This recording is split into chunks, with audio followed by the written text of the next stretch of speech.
Hello there everyone and welcome back for another Trinity Stamps video. I'm Cassie. Today we're going to be making a scene card. But before we get into that, let's talk about what we're using. We have the adorable T-riffic Dinos, and I'm going to use this sweet little T-Rex. We have the matching dies to go along with it, so we will use those. I love this set. It's so cute. We also have one of my faves, the Simply Sentimental Friend Stamp Set, along with the dies. We also have Papercrafting Magic and this Slimline Twist and Slide die set. This is going to be interactive by the time we're done with it, and it's actually fairly simple to do. I love this Papercrafting Magic stamp set along with the dies. It's so different than any of the other like push and pull stamps that I have. I like that it has all those fun arrows and some cute little sentiments to go along with it. So this is a great set. I love that I have that in my arsenal of stamps. And then we have a couple of stencils. We have the layered Peninsula stencil and our Good Morning Sunshine stencil. So let's go ahead and get started on making this scene. I have a piece of white cardstock. It's nothing special, and it's cut down to 4 1/4 by 5 1/2 inches. And I brought in that layered Peninsula stencil, and I'm going to mask some of that off. I put this onto my waffle flower grip mat. I don't want that lower portion of the Peninsula, and then I want to make sure that I mask off the top so I don't get too much ink in different areas. I end up getting some ink in areas I don't want, but we work with it, so I'm not that concerned about it. I've brought in my blending brushes, and we have some gathered twigs. So that is the first ink that we're using, and then I'm going to bring in some of that ground espresso. I think that's the one I moved on to. So we'll move this all over to the side so we can layer it up, and I'll put that mint tape back on the side. I should have put some on the other side. I do end up getting, like I said, a little bit of ink transfer over there, but I work with it. I kind of cover it up, and as I always say, splatter can cover a multitude of problems, so we're going to do that later as well. All right, we're done with our browns, so I'm going to move this away, and you can see we have this little mountainous area back there. This is meant to go with the rest of the stencil, obviously, which is going to make a water background, but I wanted to do something a little bit different. So I've brought in the mask, and we're going to push that down. I do have a little bit of pixie spray on that. That's why it's kind of sticking. And then I'm going to take this bit of the mint tape, and we're going to just tear that. Keep all the pieces. We're going to tear that. And then we're going to make our ground, which I'm going to bring in some greens for that. I'm going to bring in some peeled paint and some forest moss. So as you can tell, this paper isn't super great for blending. It will blend into the paper a little bit more. It'll absorb into the paper, but you can see where my blend lines are. And honestly, I'm okay with that, mostly because I'm trying to make a ground that has a little bit of texture. So I'm not as worried about things not looking like they're blended fully. And again, I'll bring in some of that forest moss, which is a little bit darker green, and I'll blend into that. In the end, everything, like I said, mixes in to the paper, kind of absorbs in, and it looks a whole lot better than it does right now. So just have patience when you're blending, especially on a piece of cardstock that isn't necessarily designed for that, which this is not. Like I said, this is nothing special. This is just some white cardstock I had in my stash, and I just wanted to share with you that it can be done. All right, so this is why I was talking about save that piece. I was struggling with like, wait, I need to mask off the ground. Which part do I use? And then it dawned on me. So I realized it. I put that down. It isn't sticking very well because that ink is still a little bit wet, but I'm again going to work with that some more too. And I'm just masking that off. Again, we still have the mask from the Peninsula, and now we're going to bring in that Good Morning Sunshine stencil. And I'm going to start with some Kitsch Flamingo at the very bottom. Again, I have my pink blending brush for this one. You saw I had a brown one, I have a green one, I have a pink one. I have one for all the colors because I blend all the time, and I'm lazy and don't want to clean them, so I just like to have one for each color family. That yellow that I used is some squeezed lemonade, and I went a little bit heavy-handed with that. I'm going to come back in with that pink and go a little bit heavier, blend some of that in, and they mix well, and then I'll go back in. Well, no, I won't. I'll leave it at that. And then I slightly blend what I already have on my brush onto that background. Same thing with our yellow. So I just have color all across the top. And then I'll bring in the other stencil, the other part of that Good Morning Sunshine stencil. And this stencil is great because it works really well on slim lines, and also obviously I'm doing this on an A2 size card, so it works great. And we'll do the same thing we did with the other stencil, just add those same colors. You could go real crazy and do different colors if you wanted, but I decided to stick with those. And then when I pull this away, you're going to see this fun little scene that's all one layer. I love that. I love building scenes. I think sometimes the process of trying to see how it, or think about how it's going to look in my mind, might be one of my favorite parts about making the scenes. And then of course the last is seeing it all come together.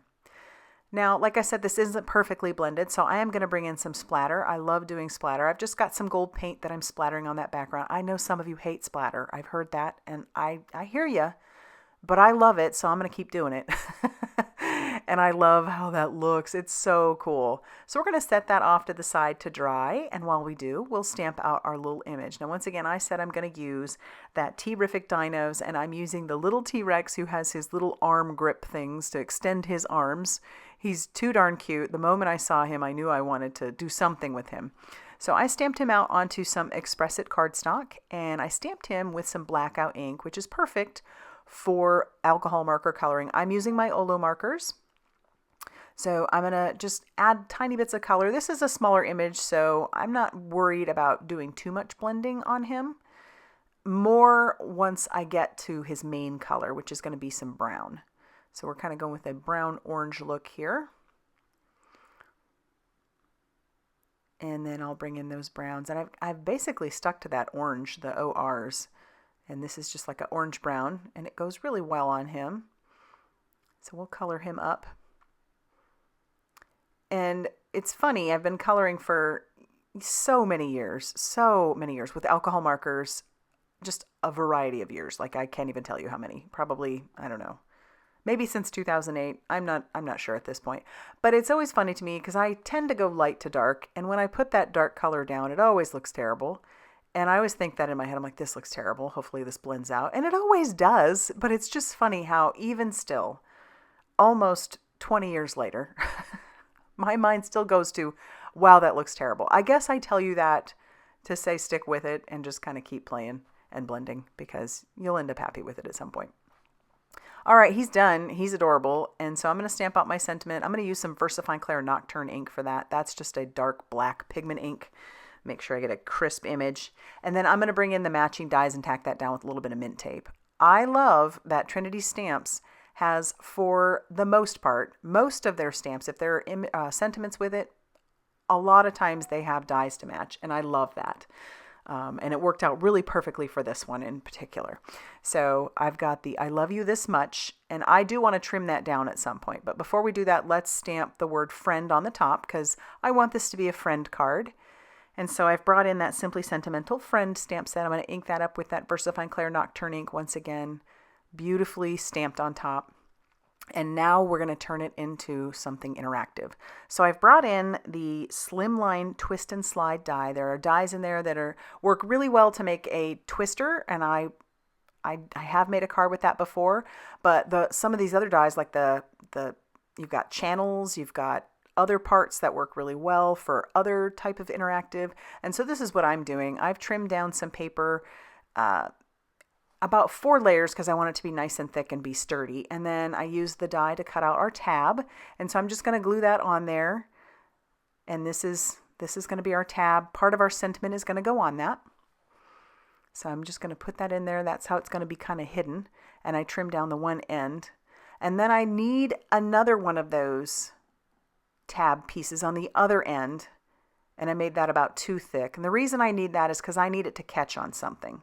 If it just stays like a big one long line, it's going to come right out of that card. And I need it to stay in there. So now I'm going to bring in my foam tape. And I'm going all around the channel that I want. I'm going to start by going all around the edge.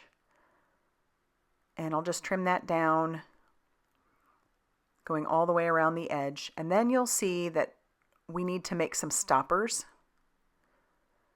And so I'm going to put those right up next to the edge of where the sentiment comes out.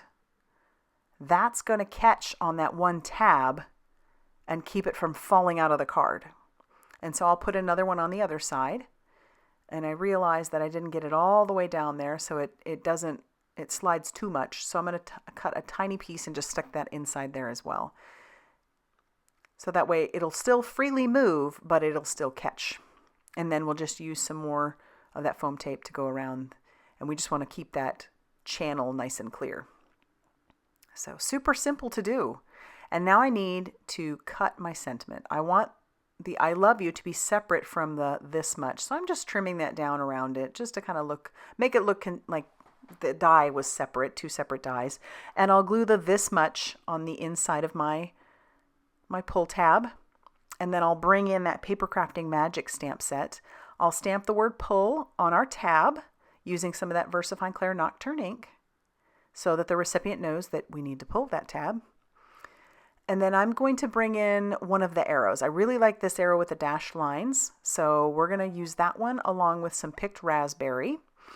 But before I stamp that down on there, I need to know how far to stamp in. So I'm going to put that right to the edge, and then we'll ink up our arrow with some of this picked raspberry Distress Oxide ink.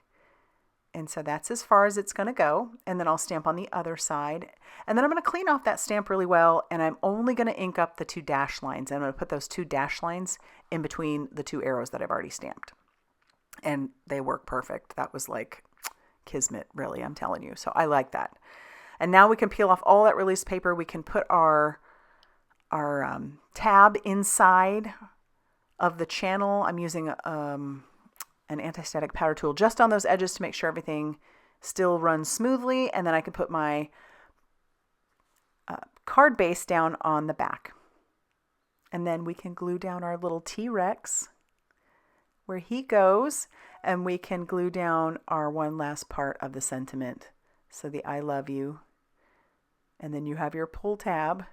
And it says this much. How cute.